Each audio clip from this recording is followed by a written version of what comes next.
You straight up cuckooed that dude, bro. Oh my God. You've got all your Charger gear on because Feeling fresh as hell. Well, you guys better enjoy it. The fans loved it. You have to love what you're seeing on tape if you're a Chargers fan, especially for the future with Justin Herbert. On the move and throws and touchdown. Do this together. Players, coaches, staff, fans, together we can create something truly special. Stay tuned for some good content.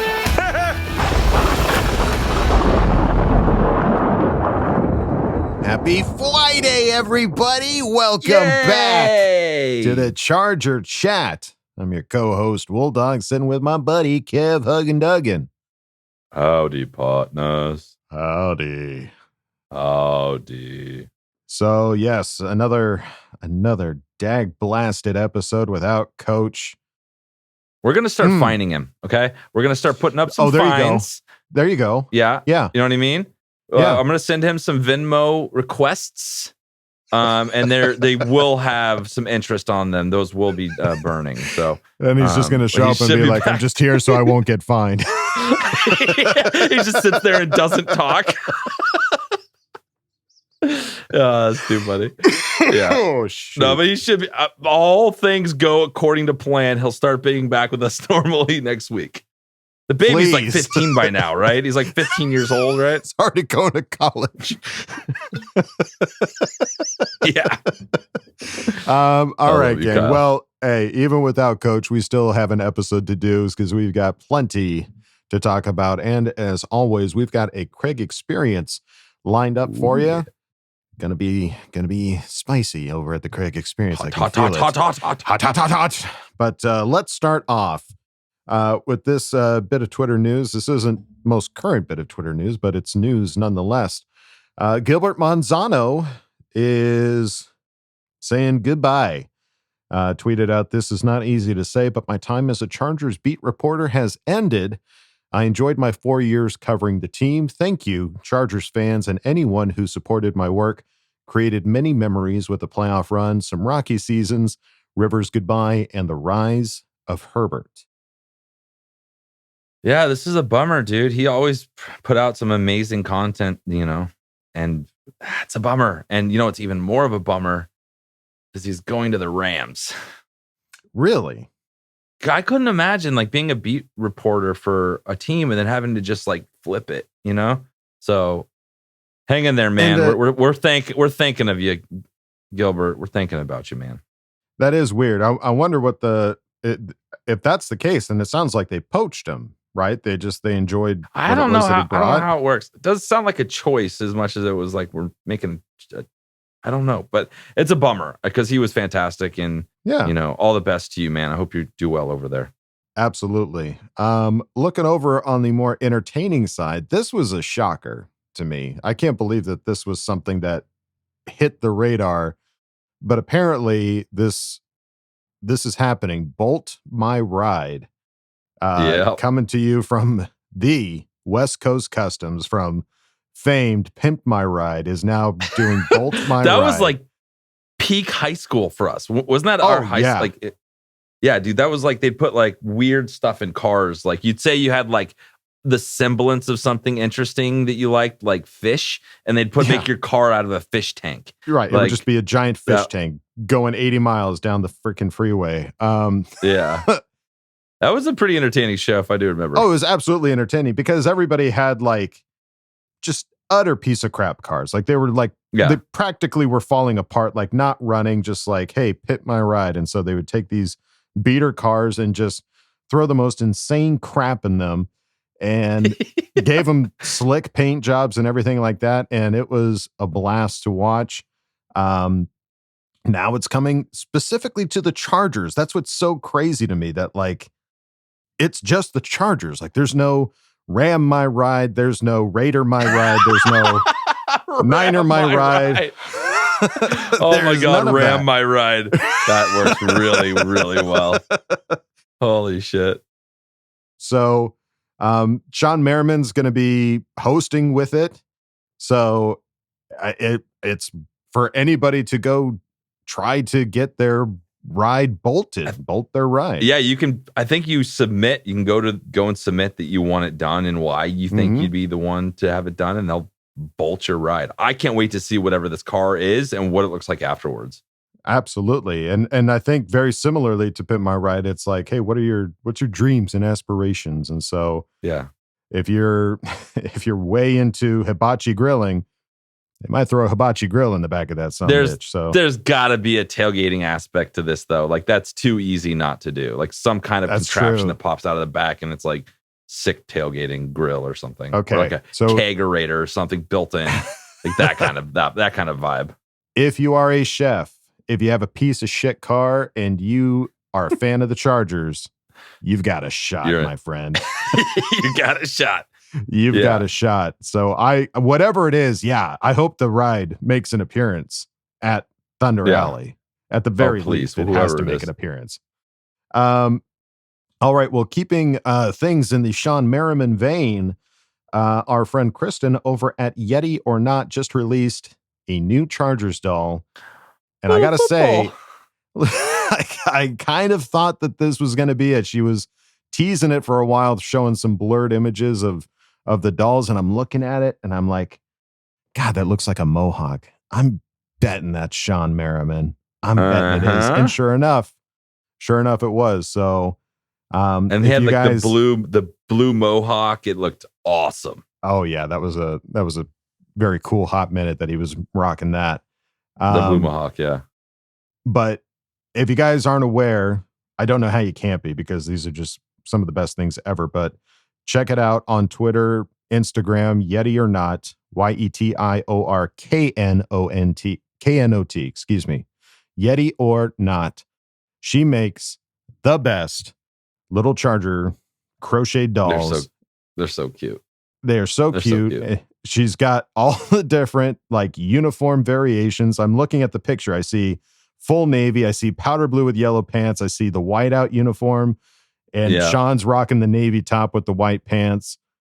And if you follow her on Twitter or Instagram, you'll see all the cute little videos she does of them like riding around in race cars and setting up a dream house and everything like that. So she is the best. Love her. Love the stuff that she makes. And we got to give her a shout out over here on Charger Chat because it's nothing but fun stuff. Shawne Merriman commented, said, I finally got on the wall and nice touch with the mohawk. So yeah, buddy. This is the first throwback player, I think, that she's made, right? All the other ones that she's made are current players. This is the first throwback one. So pretty special to get Shawne Merriman in the mix. Yeah, and she sells these things like hotcakes. Like, if you want one of these, it's not just like, oh, hey, Kristen, could you make me one? It's like, hey, man, get to the back of the line. There's a there's a lot of these people that want these. Okay, yeah, cue it up. So definitely go check it out. And if you want to check something else out, you can go on over to chargerchat.com. Check out some of the sweet stuff we've got over there: t-shirts, hoodies, and stickers. You can chat it up with other members, other Charger Chatteteers in the members section, and ask questions in Ask Bolt Fam. So go check it out, chargerchat.com. All right. It's time to go on to the next segment. You know him. You love him. The Craig Experience.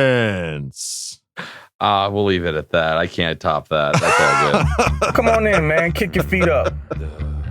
Oh. Craig Experience. Hello there. Make yourself at home. Got some stuff to talk about, right? Moving on. The rookies are back in the building. Camp is less than a week away, and your boy's got another CKC cooked up. So come take this walk with me real quick. CC gang. The biggest of salutes per usual.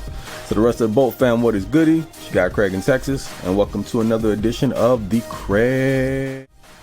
Sheer coincidence that the first few CKCs were on the defensive side. But look, man, we got to show the offense some love, and specifically the position that I hold very near and dear to my heart, being a former wide receiver. And we're going to focus on a guy that maybe not as heralded as some of the other cats. Wide receiver 1, wide receiver 2, but could prove to be just as important. And no, I'm not talking about Jalen Guyton. No disrespect to the man, but this is not your time, sir. Josh Palmer. Y'all remember, third rounder from 2 drafts ago that everybody was up in arms about because it was another Tom Telesco 3rd round special. And even though it caught me a little bit off guard, I kind of saw the vision a little because I have some insight into some SEC stuff. Someone that I'm really good friends with was able to pass along some information to me. So I'd seen a little bit more of Josh Palmer than maybe most had. And I liked what I saw. I just didn't think that he was going to be the pick there, but I didn't hate it. And the main reason for that was I kind of saw the vision. Well, at least what seemed to be the vision at the time. We all remember that this is prior to Mike Williams' breakout year. And at that point, you can't honestly say he lived up to the expectations of a number 7 overall draft pick. So it just kind of seemed like Palmer could be his eventual replacement. And then you didn't know how the contract situation was going to work out. Mike could price himself out of the Chargers range, blah, blah, blah, blah, blah, blah. But what this could actually mean moving into the future, and I do not want to be a Debbie Downer, but you guys know I'm your Chargers truth broker. I'm always going to keep it a stack with you. He could be an eventual replacement for Keenan Allen. I know, right? But there's a lot of bread tied up in that wide receivers room. And eventually, chickens are going to come home to roost there. I don't want to think about that, neither do you. So let's keep it pushing. What Josh Palmer is, though, is like a hybrid between, say, Slay and Mike Williams in this way. He's a great route runner, great hands. That's the Keenan side of things. He's also a very good 50-50 spectacular catch guy. And that's Mike Will. So there's the fusion of players, and what it makes him is interchangeable. You can play him inside, outside. If someone were to go down, he can step in. We saw that last season. And you can kind of keep things running pretty smoothly. Safe to say the kid's stock is on the rise, right? And I didn't intend to make this a compare and contrast thing between both he and Jalen Guyton. But come on, man. It's me, Petty Ruxpin, right? What else would I do? Josh Palmer's numbers: 33 receptions, 353 yards, 4 TDs.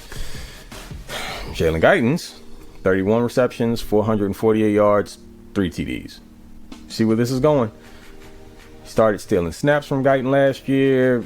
I would imagine that someone with his talent is only improved through the offseason. Probably going to make some waves in camp. And Guyton's probably going to be relegated to wide receiver 4 snaps. And I mean, he'll have his place in the offense. You absolutely need somebody who can consistently take the top off the defense. So he's going to get his run as well, and they're going to both see significant snaps. But Palmer's making his ascension, and yeah, probably going to come at Guyton's expense.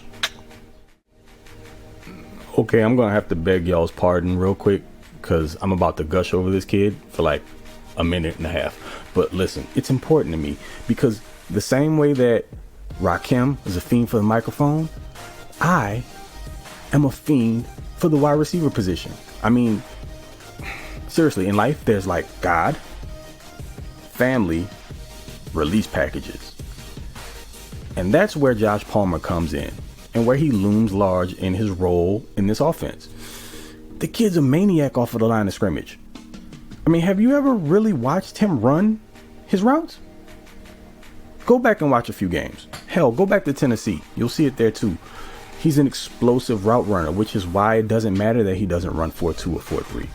He creates separation by being extremely nuanced in what he does off of the line. And look, I don't expect y'all to be like freaking out over this like me. I mean, again, I'm like crazy and deranged when it comes to wide receiver DB battles. So, hey, it's not everybody's bag. But take a minute and go back and look at any time you see him with a DB playing off coverage, 5-10 yards. Pay very close attention to how long or how few steps it takes him to close the distance between he and that DB. And that's called the cushion, that space in between those two. He's on whatever DB is over him, whether it be a corner or safety. He's on that DB's toes in an instant. And once you get a corner or safety to commit in one way or another, plant, turn their hips, and bail, you can do whatever you want to them after that.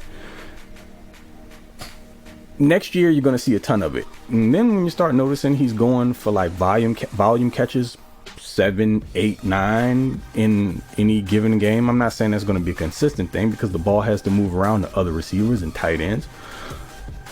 But when you notice that he's catching balls with like 5 to 7 yards of separation and you're wondering how he's making that happen without being like ridiculously fast, go back and watch the route from the beginning and you'll see. I said when he was taken out of Tennessee that as a route runner, he reminded me of someone that most consider to be the best wide receiver in the NFL, Devontae Adams, because they run their routes the exact same way. Now, before you get up in arms and hop in the comments saying, hey, Craig, are you calling them Devontae Adams? No, I'm not. I'm just saying that they are similar in that way. And if you haven't noticed, Devontae Adams isn't exactly a speed merchant either. So there's that. And while I had a second to breathe, I'm going to go ahead and stop there because like Captain America, when it comes to wide receivers, I can do this all day. So instead, I'll give you some time back to your day and say thank you again for joining me, taking some time out to listen to what it is my crazy self has to say about the situation and why I believe Josh Palmer is, in fact, yes, a championship key cog. So, y'all know what it is until the next time. It's been me, your boy, Mr. Bolt Gang, or Do Not Bang, also known as TOP_FLYT3 on Twitter. You can also catch me on YouTube at the Flight Deck, Charge It to the Game. So until next time, you folks take it easy. Camp's almost here. Get geared up, get ready. It's almost time. Catch y'all on the next one. Okay. Love you. Bye. Well, thank you, Craig, for taking a look at yet another player. Awesome to, again, just get hyped up for some of these guys, players that aren't necessarily in the spotlight. We talk about Justin Herbert, Keenan Allen, Austin Eckler, Mike Williams, Joey Bosa, Khalil Mack, J.C. Jackson till we're blue in the face. But it's looking at these other guys that is even more exciting. It's that depth that we've been talking about that we have now, like solid depth for these positions. And they're the future, man. They're the future of this team and what we're going to end up being. Because a lot of these other contracts will end before he's, at least Palmer's, still on the team. So he's the future, man. So I'm excited to see what he can do. I'm really excited to see if, what he unlocks this year. It is exciting to see. Craig, thank you for giving us another look into the experience. But I think that's going to do it for us here at Charger Chats. Another short one, folks. It's the off season. I mean, short ones are nice from time to time, right? Short and sweet. We'll come back with some epically long, crazy ones, but as the season gets closer and as more news drops, 100%, yes, we will get back into the long form. But I think that's going to do it for us here at Charger Chat, folks. So don't forget to bolt up because we're ready for any squad, any place. Okay, love you. Bye. Okay, love you. Bye.